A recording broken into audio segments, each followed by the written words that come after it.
Je demande pardon à toute la communauté ivoirienne.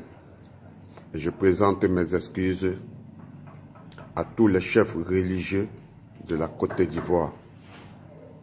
Car, à mon nom, je reconnais que des centaines d'Ivoiriens sont tombés pendant la crise post-électorale. Car, si je l'ai fait parce que j'avais une autre vision pour la Côte d'Ivoire. Je voyais une Côte d'Ivoire émergente. Voilà pourquoi je donnais de ma poitrine pour soutenir M. Alassane Ouattara. Et pour cela, il fallait que je combatte mon propre frère, Laurent Gbagbo. Aujourd'hui, avec du recul, je n'hésite pas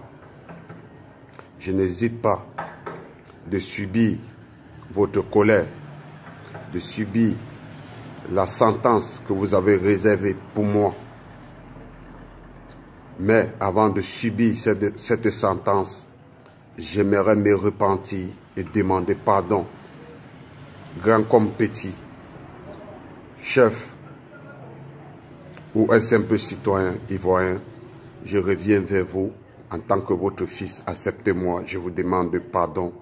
Je présente mes excuses car je suis, comme on me l'a toujours présenté, le seul et unique responsable. On dit, dans la vie, seuls les imbéciles ne changent pas. Il n'est jamais trop tard pour reconnaître le tort qu'on a causé à son prochain. Et je vais profiter de ce discours pour présenter des excuses personnelles à Laurent Gbagbo, qui est un grand frère. Laurent Gbagbo, qui est une victime que beaucoup de gens ignorent, car tout ce que la Côte d'Ivoire a subi n'était pas dans son programme. C'est nous sommes venus, nous avons bouleversé les choses parce que nous avons vu que la Côte d'Ivoire n'allait pas dans la direction dont nous avons pensé. Or, Laurent Gbagbo, le grand frère, il avait une autre vision. Laurent Gbagbo, je profite pour te demander des excuses et demander de me pardonner pour tout le tort que je t'ai causé depuis la nuit des temps. Et l'heure est arrivée pour qu'on lave le linge sale en famille.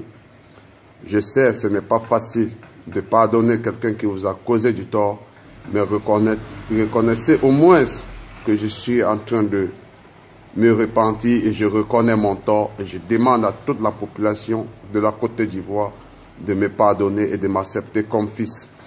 Et de passage, Laurent Gbagbo, comme vous avez posé votre candidature comme président, sachez que je décide de vous soutenir de près comme de loin dans cette nouvelle aventure que vous aviez entamée et que vous avez le soutien des membres de votre parti politique.